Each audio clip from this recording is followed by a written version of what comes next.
So now I want to talk a little bit about the safety of water. It's a very important part of the environment of fish processing. We've already had a bit of a discussion about clean seawater and potable water, but I think the subject of water is worthy of further discussion because there are many issues to do with the treatment of water which give rise quite frequently to confusion and bad practices which we see in the fishery sector.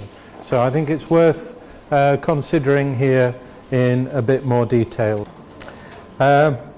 So I want to focus somewhat on the use of chlorine and its role in ensuring the safety of water.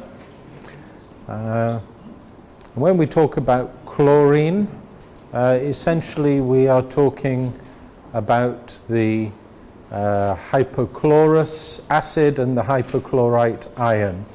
And there are two ways really of getting chlorine into water. One is through the use of a solution of calcium or sodium hypochlorite, and this is the typical way in which it is presented. It is in fact domestic bleach, and the other way is by injecting chlorine gas directly into water. But we use hypochlorite, Clorox, bleach for two purposes in our fishery sector activities and in the food industry in general. In the first case, it's used to make drinking water safe. There are other ways of doing so, but this is how we potabilize water, one method of potabilizing water. And we also use it as a way of sanitizing, using its antibacterial properties to disinfect equipment and so on.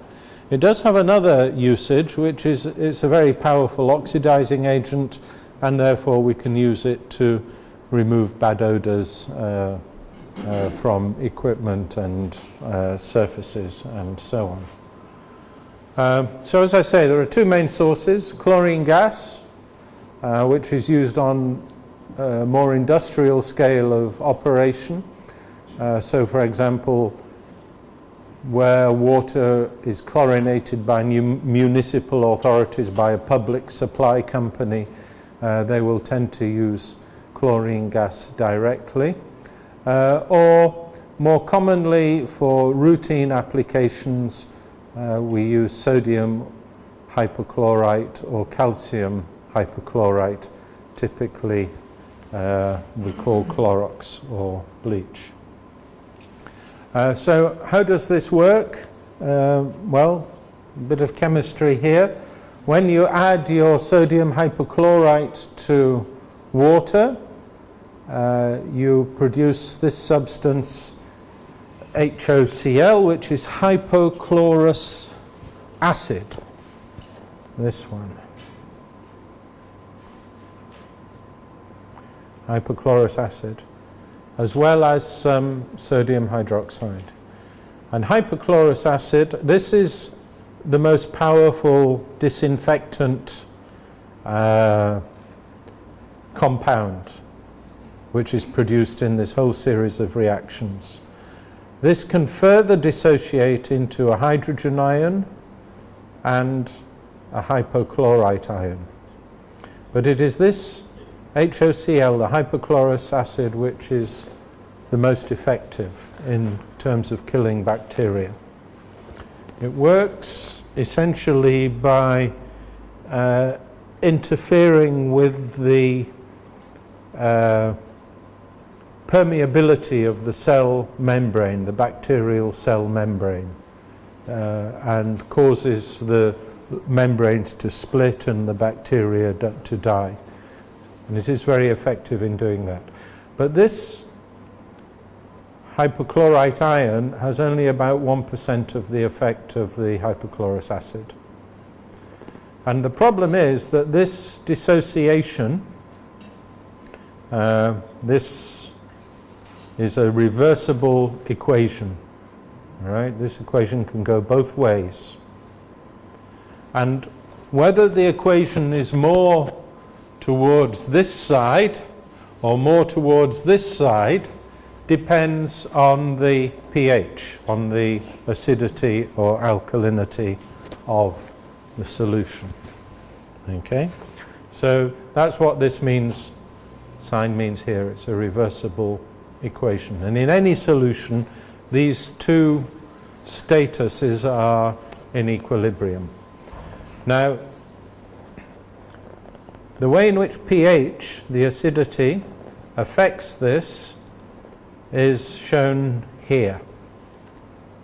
So what this means is that in more acid conditions, in other words, when the pH is low, around 6 or below, these are acid conditions, we get a very high percentage of hypochlorous acid. In other words, the equation is more towards this side. As the pH increases, in other words, as it becomes more alkaline, we see that the equation moves more to this side. We get less of this and more of this. Okay? So at pH 8, we have only 3% of our hypochlorous acid. And this is what the graph looks like. It's a typical dissociation curve. So at low pHs, we have highly associated lots of HCl, and as the pH increases, becomes more alkaline, then we have a... so you can see that, of course, which of these solutions is the most effective? 6, yeah, exactly. So when it's more acid, it's more effective. When it's more alkaline, it's less effective. However, then what you have to remember, when you add hypochlorite to water, what does it produce? What's this? Sodium hydroxide, which is alkaline. Okay? So the more of this you add, the more alkaline the solution becomes. Okay? So this means that the more hypochlorite you add, the less the antibacterial effect you get. Okay? So it means we have to be very careful about the use of this compound in practice if we want it to have the antibacterial impact that we have. So that's something that we need to bear in mind when it comes to the way in which we use this in practice. You have to measure the pH to be able to know how effective this is going to be. As we add more, it becomes more alkaline, and therefore weaker solutions, generally below 100 ppm of hypochlorite, are more effective. So that is what we're looking for. The other thing that you have to consider with the use of chlorine is that it reacts very readily with organic material. So if there's any organic material present, it will react to form chloramines. These are complex compounds which are partly organic molecule, partly chlorine, and they are toxic. They're quite harmful to people. They're implicated in cancer, and also they have no or very minimal antibacterial effect. So if you have organic matter present, hypochlorite is not going to be very effective as a way of sanitizing the surface, and in any case it's going to produce these toxic compounds. So that means that if we're going to use it for anything, we have to make sure it's free of organic matter before we apply it. Okay? So in practice, we use chlorine or hypochlorite for two things. And there are two distinct uses, and they are sometimes, by practitioners, they're sometimes mixed up. And we have to be clear about the way in which we are using it in any given circumstances. So the first use is to make water potable. So we take a supply of water where we're not sure of its microbiological quality. It could be some groundwater from a well, or it could be, in this region, we see many rainwater collection systems. And we use chlorine, hypochlorite or chlorine gas to make that safe. In other words, to make it, to kill any bacteria which might be present and leave a sufficiently small residue so that it will compensate for any additional contamination during the distribution, but with minimal levels so that it is safe for human consumption. So when we are chlorinating water for making it potable, very often you do this at the source of the water, at the water treatment plant, or in a tank where you are receiving it from a well or something like that.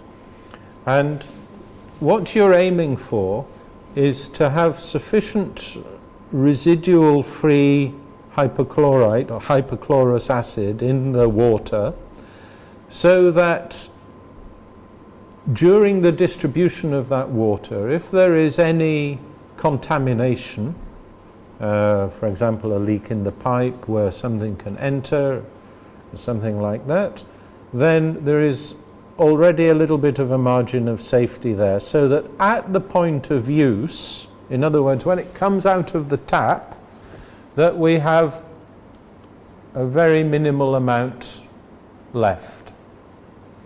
So you can't answer directly the question, how much chlorine should we put in? You can only answer the question, how much should we have left at the point at which we're going to use it? And of course, if you have a leaky distribution system where it's going to be under attack essentially by contaminants, bacteria coming into the water supply at different points, then of course you need more in at the beginning to end up with a margin of safety at the end. And that margin of safety which you leave can be very small. It can be 0.1 of a part per million, 0.05. It doesn't matter, providing that you have some left at the end of the distribution system. But you can see if you have a distribution system which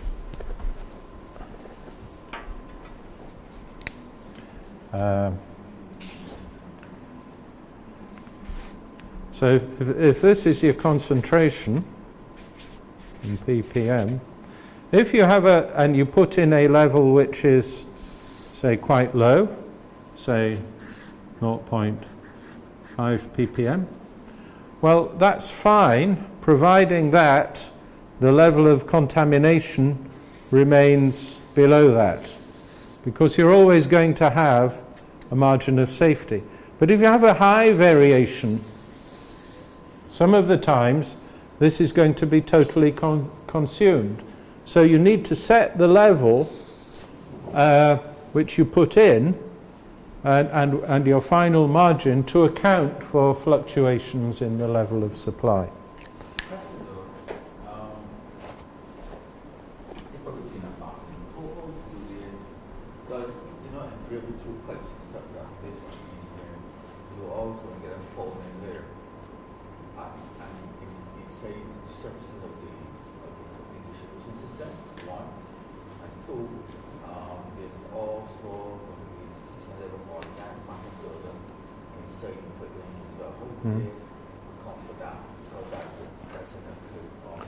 Yeah.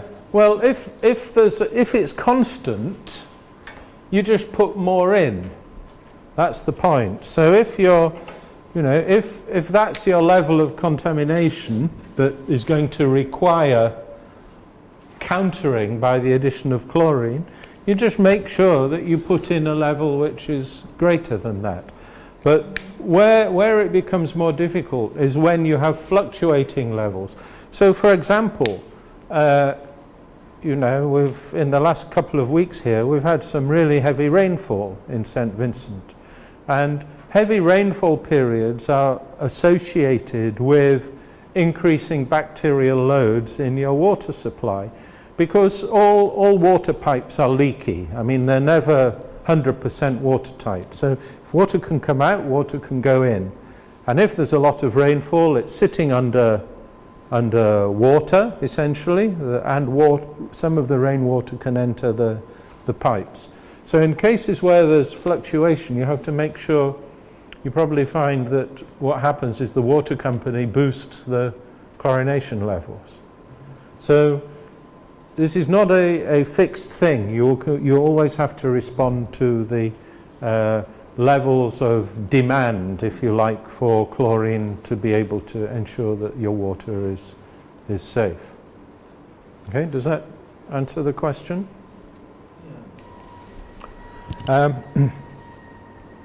But the other issue which you have to think about is contact time, because hypochlorous acid does not operate instantly. It has to be in contact with the water and the bacteria for at least 30 minutes for it to have some effect. So for example, if you're using well water and you're chlorinating that well water with an injection system which injects pulses of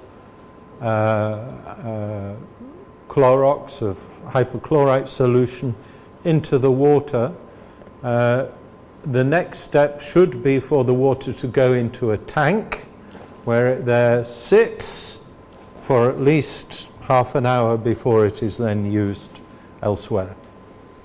So that's something you look for when you are checking the water supply of a fish processing establishment, to make sure that any treatment which they are applying to the water, which they are using as potable water, is in effect done correctly.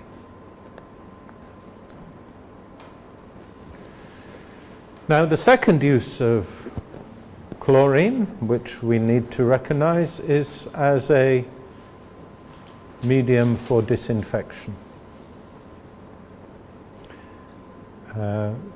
So this is where we are looking for much higher levels of up to, say, 100 parts per million, where we are going to use them, the hypochlorite in the form of hypochlorous acid, to essentially sanitize work surfaces such as work tables, knives, cutting boards, and other equipment, fish boxes, and so on.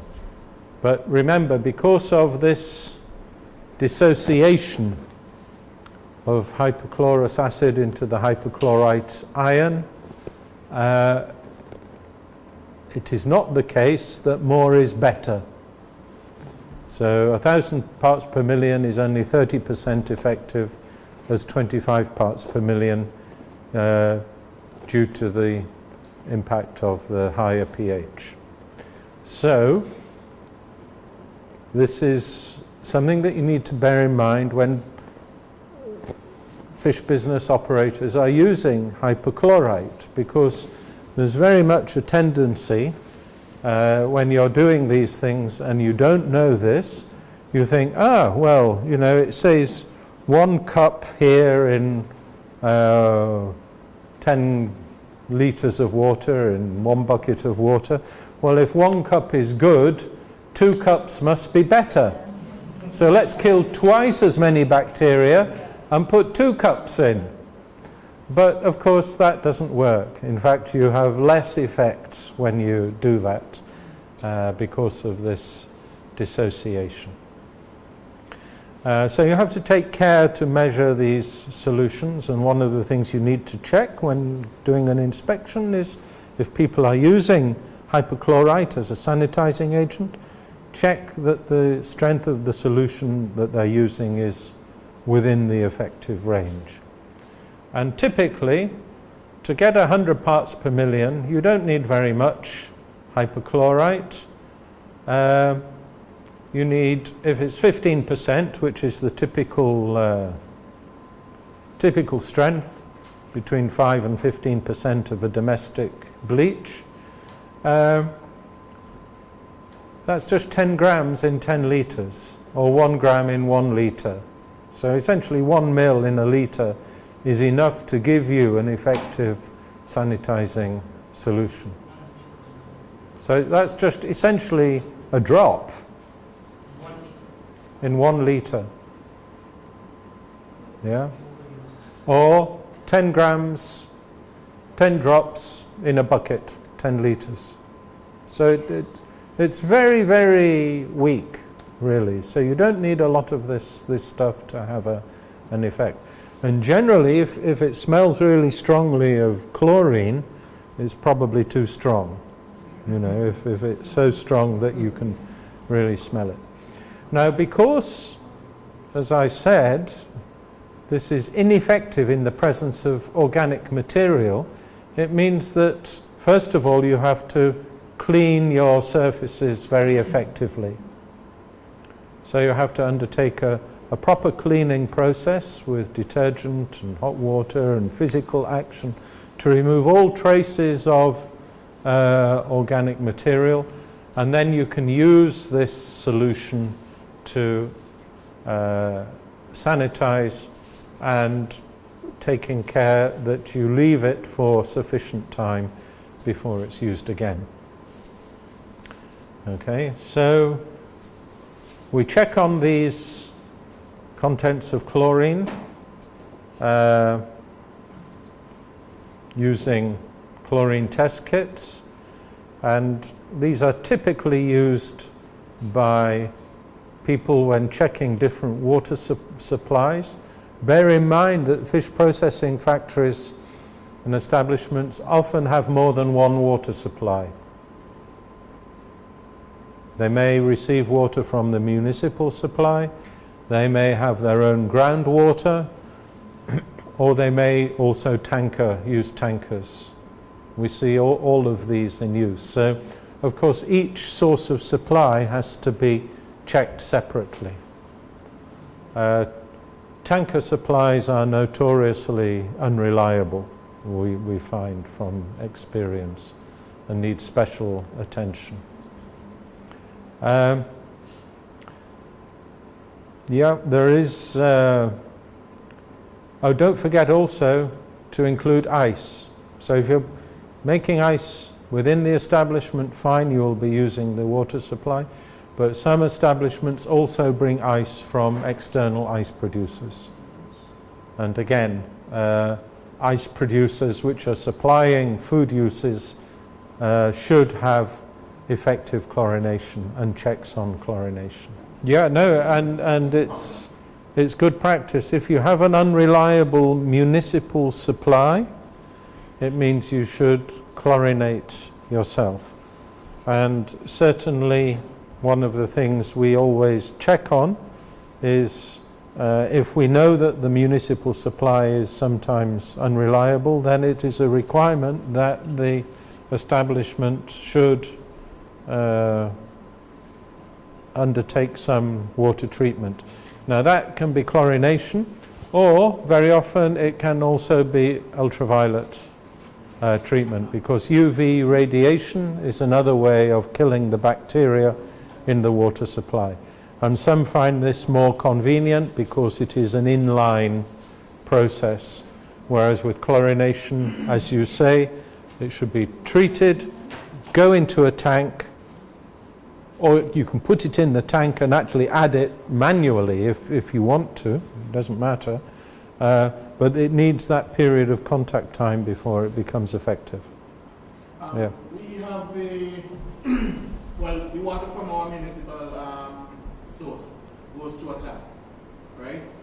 Sometimes if you check the level, in the tank, and we see that the chlorine is low. When the EU came to audit us, right?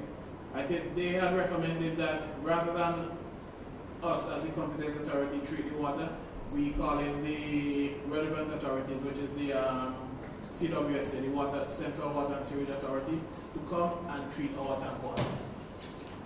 So okay, well, it doesn't matter how it's done, but you know, there is your job as the competent authority is to, well, no, not, it's to make sure that the food business operator actually makes that water safe. Yeah, whether they do it themselves or call in another contractor is immaterial. All right. So I mean, you have to be careful about the role here. You know, your job is as a enforcer and checking that other people are doing the job properly. So checks on water are important. Water tank hygiene is an important part of an inspection to make sure that the tank location is correct, that flood water or rainwater can't get into the tank, that the tank has an inspection hatch, that you know, typically you can get birds or rodents sometimes falling into the tank, so it has to be cleaned out occasionally.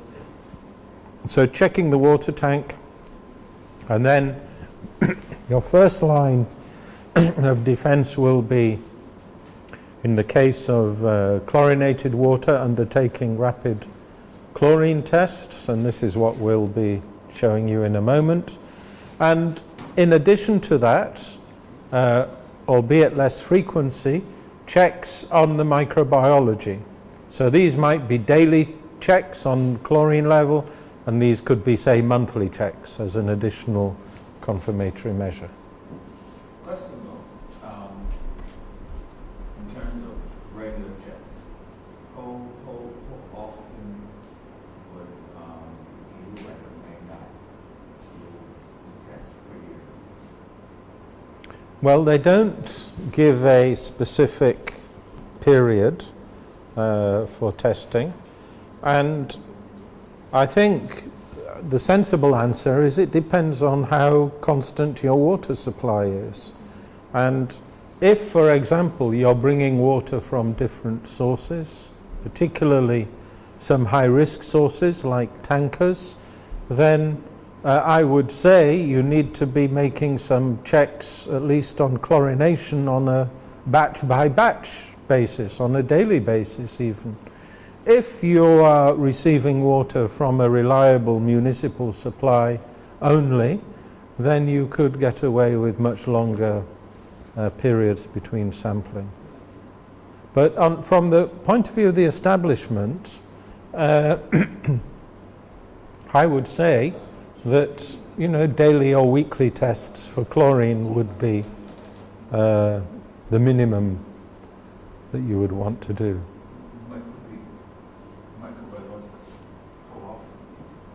Well, again, that would depend on the results you get. If you always get 0, 0, 0 every time you do it, you can expand your sampling period. But if you see high levels one week and then it's up and down all the time, then you need to be more frequent.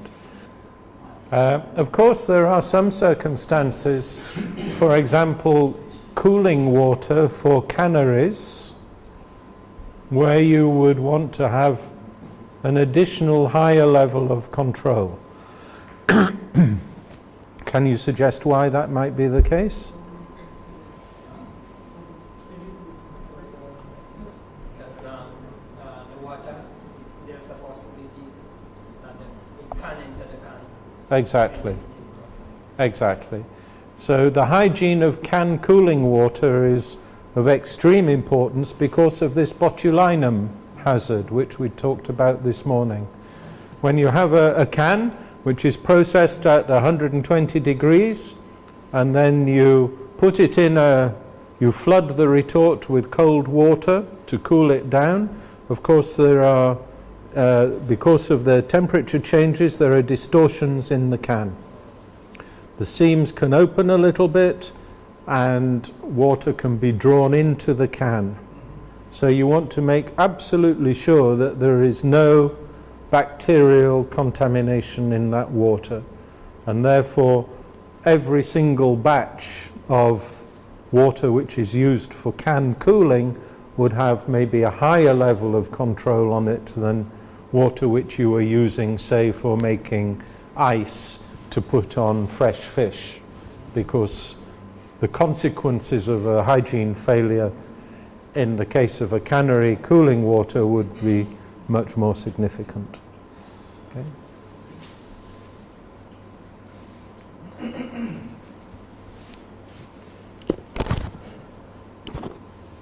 So cleaning and sanitizing using stronger chlorine solutions, say 100 parts per million, to reduce contamination of the product with bacteria. Cleaning would be removal of debris, grease, dirt. Sterilization, removal of all bacteria, but that is not really our objective in using chlorination. Usually it's sanitizing to remove most of the bacteria. So we're looking for essentially a commercial level of sanitization. To completely sterilize something would need a much more rigorous process to basically, because what you find is that on any surface, microscopically, there are always little valleys where bacteria can hide. And to get all of those out requires a much deeper level of cleaning and treatment than we would wish to employ in a commercial situation on a routine basis. So we use detergents which have this wetting ability. They have a fat-loving and a water-loving part of their molecule, a hydrophilic and a lyophilic component, which allows them to break up grease and oil molecules. We use hot water as well, because grease and oil is much more soluble with a detergent in hot water, and allows softening and dispersal of the oils and fats which can harbor the bacteria into solution. So soap, liquid detergent such as T-Pol, the commercial detergents you use to wash your dishes at home are other examples, although we don't wish to use those in a food situation because they're usually perfumed and have too strong a smell. But the actual active ingredients in those are ones which we often use commercially. Sodium hydroxide is a very effective detergent as well. Then sanitizing agents, as we've said, you have chlorine, but it's not the only option we have. It is a very useful one because it's very cheap. You can always buy bleach in any country in the world. It is readily available in any corner store, and it is very easy to use. It's not a difficult material to handle or to use. It doesn't need any special equipment or special knowledge. However, it doesn't have a residual effect. When you put it on a table and leave it for half an hour, after a while its effectiveness is gone. So if something comes along and lands on that table later, there is no residual effect which it can have. And it does need the surfaces to be clean in the first place. Options, we have quaternary ammonium compounds as sanitizing agents. These are proprietary compounds. There are many different versions available, and their advantage is that they have a detergent effect themselves, so they will clean and sanitize at the same time. and they do leave a residual effect, so that means they continue working for some time afterwards. And then we have our phenolic disinfectants, which are derived from fractional distillation of oil and petroleum compounds, so things like our Dettol and so on, which have a very powerful residual effect, but they have strong odors and they are quite toxic, so we can't use them for food contact surfaces. But you can use them for floors, you can use them for foot baths, you can use them for bathrooms and toilets and so on. So they are quite effective. But it's important to remember that in all cases, chemicals should be used according to the directions on the labels. So reading the labels is a very important step. So for example, quite often commercial domestic bleach often has perfumes or often has other compounds in it to thicken it, which you wouldn't want to use in a food contact situation. So checking what's in there is, of course, very important. What else can we say about chemical safety? Yeah. So if we are using some of these chemicals, we have to be sure that everybody knows how to use them properly, because they can be toxic, and they shouldn't be mixed. If you mix them, you can cause hazardous reactions, which can be undesirable, and they could, in the worst case scenario, produce some toxic effects which is out of control, but in any case you could in fact decrease the effectiveness of the product. So don't mix cleaning chemicals together. So your typical sanitizing routine: remove gross contamination, wash with hot water and detergent, scrub with a plastic brush, rinse and sanitize and air dry. The importance also of having checklists to show that these things are done. Having a cleaning and sanitizing rota which sets out all of the activities which must be undertaken, the frequency with which they must be implemented, and then people will sign these lists to say that they've been done effectively. This is a very typical procedure which now we find popping up.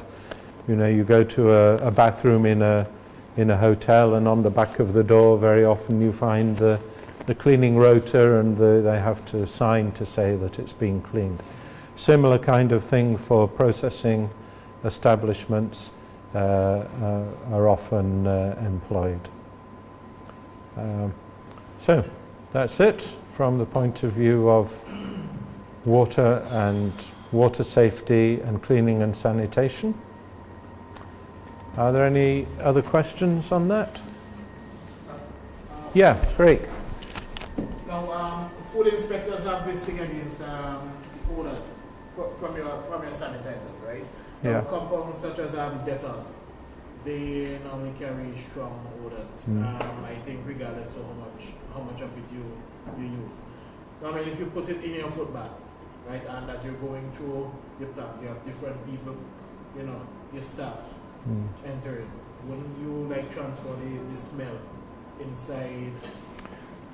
Yeah, you would, but I mean, you have to be sensible with these things, and if it's going to be used at a strength and in a place where the smell is going to permeate everything, then of course you can't, or you shouldn't use it there. But you know, for washing boots and things like that, and for foot baths which are remote, I don't think there's a problem.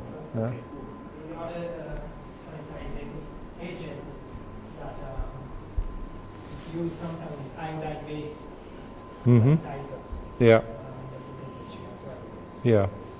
Well, iodine has a similar kind of chemical approach to chlorine. It's a very Yes. closely related compound.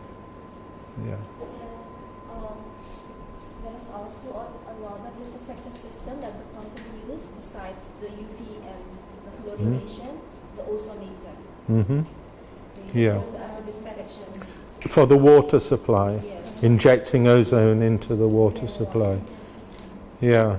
It is quite an effective method.